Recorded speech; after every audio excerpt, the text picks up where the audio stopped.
एक हमारे जानने वाले थे, मैंने पहले भी ये बात कही है, पर मुझे बड़ी एक हास्यास्पद ये बात लगी तो दोबारा बता रहा हूं। वो कहते कि स्वामी जी, मैं जिंदगी भर सोचता था किसी बूढ़े व्यक्ति को अपना गुरु बनाऊंगा, ताकि मेरे गुरु बनाने के बाद 1 2 4 साल में वो चल बसे, और उसके बाद मैं अपना जीवन जी रहा हूं। जीवन पर्यंत गुरु वाक्य कोई अवज्ञा ही नहीं होगी। जब गुरु ही शरीर में नहीं है तो अवज्ञा नहीं होगी। परंतु आपको देखा तो रहा नहीं गया, इसलिए मैं दीक्षा के लिए आपसे निवेदन करता रहा निरंतर। तो मुझे बात सुनकर थोड़ा हंसी आई और भोलेपन पर थोड़ा एक अच्छा भी लगा कि बात तो सही है। अगर गुरु शरीर में ही नहीं तो अहंकार की तो बात ही नहीं, फिर तो हमको कोई कुछ कहने वाला ही नहीं।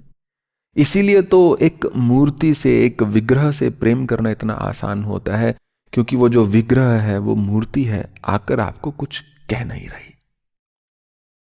परंतु जो गुरु होता है वो हमको हमारी कमियां बताता है। और ये ऐसी चीज है अहंकार, कि कमी किसी को सुननी अपनी अच्छी नहीं लगती। अच्छा से अच्छा, श्रेष्ठ से श्रेष्ठ व्यक्ति क्यों ना हो, उसको उसकी कमी बताई जाए, चाहे वो कहे क्यों ना मेरी कमियां मुझे बताओ, पर वास्तव में वो ऐसा जानना नहीं चाह रहा। तो गुरु से मनुष्य का मार्ग जो है साधना का और सिद्धि का और प्राप्ति का, वो प्रशस्त होता है।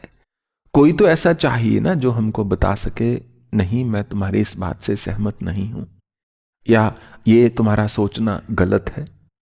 तो भगवान ने कहा कि जो निरंतर मेरा स्मरण करते हैं उनको मैं सुलभता से प्राप्त हो जाता हूं। माम उपैत्य पुनर्जन्म दुखाल्यम शाश्वतम नाप्नुवन्ति महात्मना संसिद्धिम परमाम गतिम। जो मुझे प्राप्त कर जाता है कौन्तेय, वो परम गति की प्राप्ति करता है और दोबारा कभी उसका इस लोक में आना नहीं होता। जो मुझे प्राप्त कर जाता है, ये जो संसार है दुखाल्यम शाश्वतम, जिस प्रकार समुद्र में निरंतर लहरें चलती रहती हैं, ठीक उसी प्रकार इस संसार में दुखों का वेग सतत रहता है। तो भगवान ने कहा कि जो इस संसार में आ गया, ये दुखों का जो घर है, जो मुझे प्राप्त कर जाता है उसका फिर पुनर्जन्म नहीं होता। एक लड़की एक लड़के से बहुत प्रेम करती थी और वो बहुत आतुर थी उस लड़के से विवाह करने के लिए। लड़का थोड़ा इतना आतुर नहीं था। लड़की ने कहा, हम दोनों की शादी जल्दी से जल्दी हो जानी चाहिए, क्योंकि मैं तुम्हारे सारे दुख दर्द है बांटूंगी तुम्हारे साथ। मैं तुम्हारी ऐसी अर्धांगिनी बनूंगी, ऐसी सहभागिनी बनूंगी, तुम्हारे जिंदगी के सारे दुख दर्द तुम्हारे साथ में बांटूंगी। उस लड़के ने कहा, पर मेरी जिंदगी में कोई दुख ही नहीं है, मेरी जिंदगी में कोई दर्द नहीं है, कोई दुख नहीं है, मैं शादी के बाद की बात कर रही हूं। लड़की ने कहा, अभी तो नहीं है, अभी शादी होने दो, वो आ जाएंगे। जैसे ही मनुष्य वर्तमान की स्मृति से बाहर निकलता है, दुख आके उसको वैसे ही पकड़ लेते हैं जिस प्रकार अग्नि में पतंगे जाते हैं। अगर भीतर की आत्मा की और भक्ति की और ज्ञान की अग्नि प्रज्वलित है, ज्वलंत है, तो जितने भी विचार हैं, विकार हैं, जितने भी नकारात्मक भावनाएं हैं, वो वैसे ही जल के खाक हो जाती हैं, जैसे कीट पतंगे अग्नि में। परंतु यदि वो अग्नि बुझी हुई है, फिर तो वो आकर, जैसे होता है ना, बड़े से बड़े जीव को यदि छोड़ दिया जाए, हिले डुले ना, वो कुछ कर ना सके या मर चुका हो, तो छोटी से छोटी चींटियों का आके झुंड भी उसको खत्म कर देता है।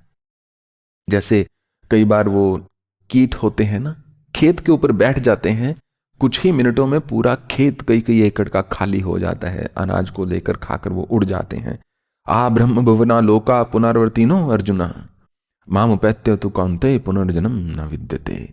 इसको निश्चित रूप से जान लो कौन्तेय, कि जो एक बार मेरा हो गया, हो सकता है मनुष्य ब्रह्म इत्यादि को प्राप्त करके, दूसरे लोकों को प्राप्त करके, फिर पुनरावर्तिनो अर्जुना, दोबारा से आवर्तन इस चक्र में आ सकता है, परंतु जो एक बार मुझे प्राप्त कर लेता है उसका पुनर्जन्म नहीं है।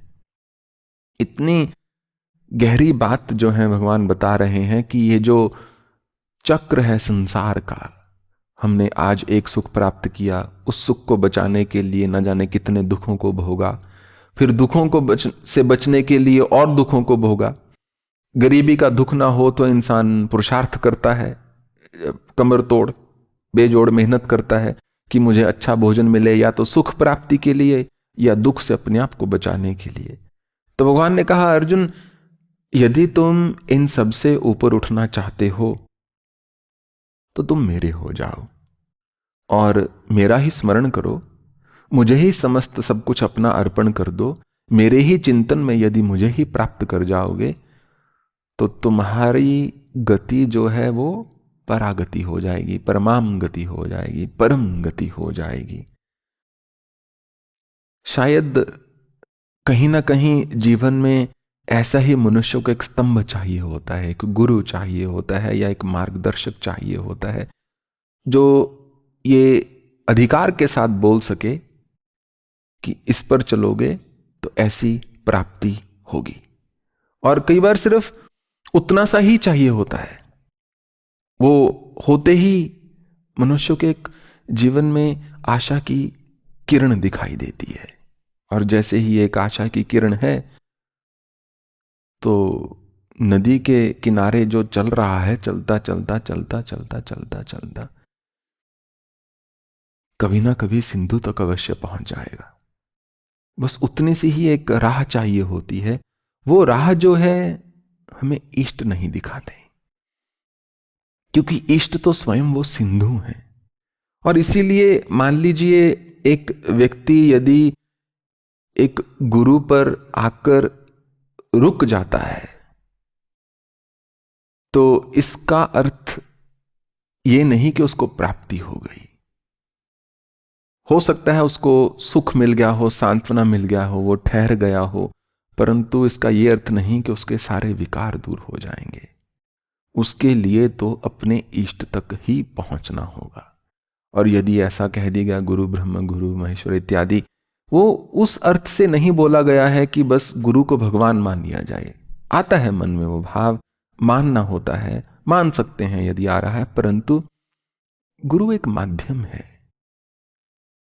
गुरु को गंतव्य तभी बनाओ यदि गुरु जैसा बनना है, और उस जब वो भी करना है तब भी ये तो देखना होगा कि गुरु ने गुरु जैसा बनने के लिए क्या किया।